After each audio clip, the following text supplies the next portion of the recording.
बिस्मिल्लाहिर्रहमानिर्रहीम। आज हम डिस्कस करेंगे कोड FA011 और इसमें हमने डिस्कस करना है spermatogenesis, spermiogenesis and embryological basis for abnormal gametes. तो सबसे पहले हम देख लेते हैं स्पर्मेटोजेनेसिस क्या होता है। Spermatogenesis transformation of spermatogonia into spermatozoa. Basically ये सीरीज ऑफ इवेंट्स होती हैं जिसमें एक स्पर्मेटोगोनिया स्पर्मेटोजोआ में बदल जाता है। स्पर्मेटोजोआ जो स्पर्म सेल होता है ना, मेल गैमेट, उसका दूसरा नाम है स्पर्मेटोजोआ। तो इसमें हम सीरीज ऑफ इवेंट्स देख लेते हैं कि स्पर्मेटोगोनी स्पर्मेटोजोआ कैसे बनता है। तो सबसे पहले होता है प्राइमोर्डियल स्टेम सेल्स, वो डिफरेंशिएट होकर बनता है स्टेम सेल्स, डिवाइड होकर। तो स्टेम सेल्स के आगे माइटोसिस होती है तो वो टाइप ए बन जाता है। टाइप ए की फिर माइटोसिस होती रहती है और वो टाइप बी स्पर्मेटोगोनिया बन जाता है। फिर जो टाइप बी स्पर्मेटोगोनिया ना, उसके आगे स्टार्ट होती है इसकी मियोटिक डिवीजन्स। मियोटिक डिवीजन सबसे पहले बनता है प्राइमरी स्पर्मेटोसाइट्स, फिर secondary spermatocytes, early spermatids, late spermatids. ठीक है, ये होता है हमारा स्पर्मेटोजेनेसिस। अच्छा, अब इसमें ये देख लें कि जो प्राइमरी स्पर्मेटोसाइट होता है ना, ये एक होता है एक सेल। ठीक है, फिर इसकी डिवीजन होके दो बना देता है सेकेंडरी स्पर्मेटोसाइट, और दो सेकेंडरी स्पर्मेटोसाइट डिवाइड होके चार स्पर्मेटिड्स बना देते हैं। पहले होता है अर्ली स्पर्मेटिड्स, फिर होता है लेट स्पर्मेटिड्स। अच्छा, फिर उसके बाद एक और प्रोसेस होता है जिसे हम बोलते हैं स्पर्मियोजेनेसिस। स्पर्मियोजेनेसिस क्या होता है? उसमें ये होता है जो स्पर्मेटिड है ना, स्पर्मेटिड्स स्पर्मेटोजोआ बन जाता है, इसे हम बोलते हैं स्पर्मियोजेनेसिस। तो ये किस तरह बनता है? असल में होती है डिफरेंशिएशन स्पर्मेटिड से स्पर्मेटोजोआ की। इसमें ना 4 मेजर इवेंट्स होते हैं। एक होता है कि acrosome formation, nucleus condensation, formation of neck, middle piece and tail, and shedding of residual bodies which is phagocytosed by Sertoli sales.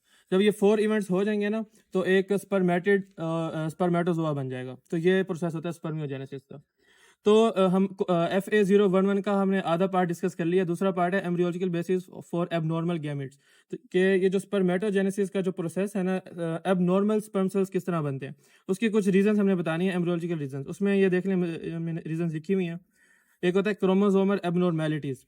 इसमें यह होता है कि जब ये डिवीजन हो रही होती है ना स्पर्मेटोगोनिया की, तो इसमें ना क्रोमोसोम की डिवीजन भी साथ साथ हो रही होती है। एक तो सेल की डिवीजन है, सेल के अंदर क्रोमोसोम की डिवीजन है। अगर क्रोमोसोम की डिवीजन गलत हो जाए और अनइक्वल डिवीजन ऑफ क्रोमोसोम हो जाए, मतलब नंबर्स एबनॉर्मल हो जाएं, या तो नंबर एबनॉर्मल होंगे या तो उनकी अरेंजमेंट है ना क्रोमोसोम की, वो एबनॉर्मल होगी, तब फिर एबनॉर्मल गैमेट्स बन जाएंगे। एक रीज़न ये होगी। दूसरी, जेनेटिक म्यूटेशन की जो जीन्स इसके साथ डिवाइड हो रही हैं, जीन्स के अंदर खराबियां आ रही हैं। कुछ इन्वायरमेंटल फैक्टर हो सकते हैं जैसे कि टॉक्सिन्स, रेडिएशंस, केमिकल्स, ये सारी चीज़ें भी एबनॉर्मल गैमेट्स को बना देती हैं।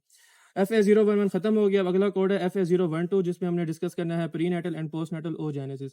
प्रीनेटल और पोस्टनेटल का मतलब आप देख लें, प्रीनेटल का वैसे तो मतलब होता है बिफोर बर्थ, और पोस्टनेटल का वैसे तो मतलब होता है आफ्टर बर्थ, लेकिन इनका जो ड्यूरेशन है ना, वो थोड़ा सा ऐसे इससे डिफर होता है। प्रीनेटल मैचुरेशन ऑफ ओसाइड कब से कब तक होती है? फीटल लाइफ से लेके प्यूबर्टी तक।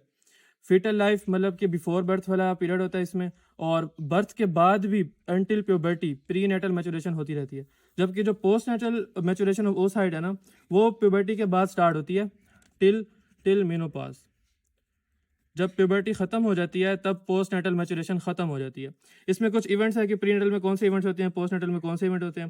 तो इसमें सबसे पहले प्राइमरी oocyte होता है। अच्छा, एक मिनट, ये कट कर ली। अच्छा, pre natal maturation of oocyte and post natal maturation of oocyte को पढ़ने से पहले हम पढ़ लेते हैं कि oogenesis का प्रोसेस कैसे होता है। इसका सिंपल सा प्रोसेस है। सबसे पहले एक होता है oogoनियम। सबसे पहले होता है oogoनियम, फिर वो डिवाइड करता है दो में, और एक बन जाता है प्राइमरी oocyte और एक बन जाता है पोलर बॉडी। फिर प्राइमरी oocyte डिवाइड करता है एक सेकेंडरी oocyte में और एक पोलर बॉडी में। इस तरह जो पोलर बॉडी थी पहले, वो भी डिवाइड करके दो। तो इस तरह एंड में एक हमारे पास सेकेंडरी oocyte बन जाएगा और 3 पोलर बॉडीज बन जाती होती हैं। तो ये एक ओवरऑल प्रोसेस है oogenesis का।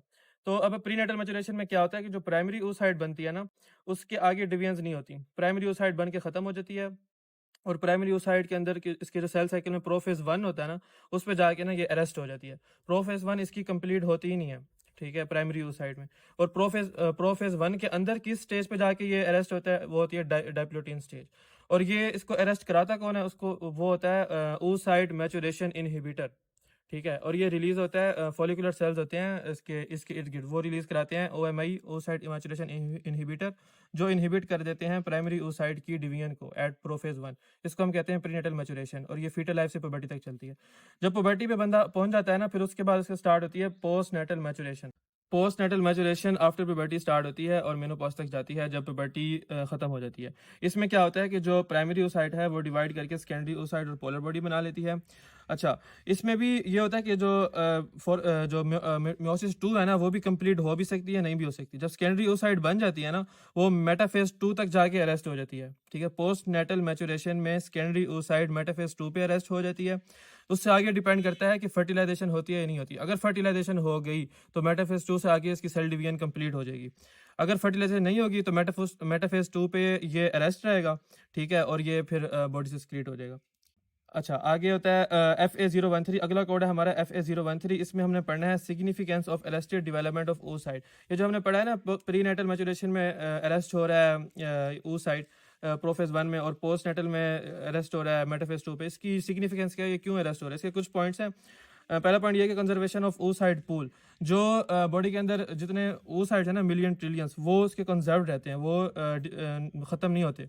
Preventing depletion of oocyte।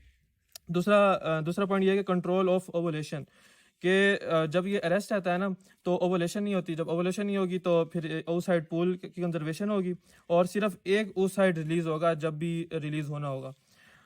फिर genetic stability and hormonal regulation भी इसकी सिग्निफिकेंस में आ जाते हैं। लास्ट है हमारा कोड FA014। इसमें हमने पढ़ना है oogenesis और स्पर्मेटोजेनेसिस में जो कंपैरिजन है ना वो क्या है। एक तो लोकेशन क्या है कि oogenesis फीमेल की ओवरीज में होता है और स्पर्मेटोजेनेसिस मेल के टेस्टिस में होता है। दूसरा पॉइंट है गैमेट प्रोडक्शन। oogenesis में सिर्फ एक oocyte बनती होती है, बाकी 3 पोलर बॉडीज होती हैं वो डिजेनरेट होकर बॉडी स्क्रीट हो जाती हैं। बाकी और स्पर्मेटोजेनेसिस में पूरे 4 स्पर्म सेल्स बनते होते हैं। टाइमिंग की बात करें तो oogenesis सिर्फ फीटल लाइफ से स्टार्ट होती है और प्यूबर्टी तक चलती है, जबकि पुबर्टी से भी आगे मेनोपॉज तक चलती है, जो हमने अभी पढ़ा है कि प्रीनेटल और पोस्ट नेटल तक। और जो स्पर्मेटोजेनेसिस है वो पुबर्टी पे ही स्टार्ट होती है, पुबर्टी से पहले स्टार्ट नहीं होती स्पर्मेटोजेनेसिस, और लाइफ टाइम तक चलती रहती है जब तक कि बंदा मर नहीं जाता। हार्मोनल रेगुलेशन में हम देखें कि oogenesis स्पर्मेटोजेनेसिस में oogenesis में एस्ट्रोजन और प्रोजेस्टेरोन रिलीज होते हैं और स्पर्मेटोजेनेसिस में टेस्टोस्टेरोन रिलीज होते हैं। गैमेट साइज में देखें कि oogenesis का जो oocyte है ना वो लार्ज होता है। इन दोनों का अगर हम कंपेयर करें ना oocyte और स्पर्म में, तो oocyte लार्ज होता है, स्पर्म छोटा होता है। और oocyte के अंदर साइटोप्लाज्म बहुत ज़्यादा होता है, स्पर्म में साइटोप्लाज्म कम होता है, और इसका जो शेप होती है ना वो इसलिए स्पेशलाइज होती है कि उसकी मोटिलिटी हो सके और फर्टिलाइजेशन हो सके।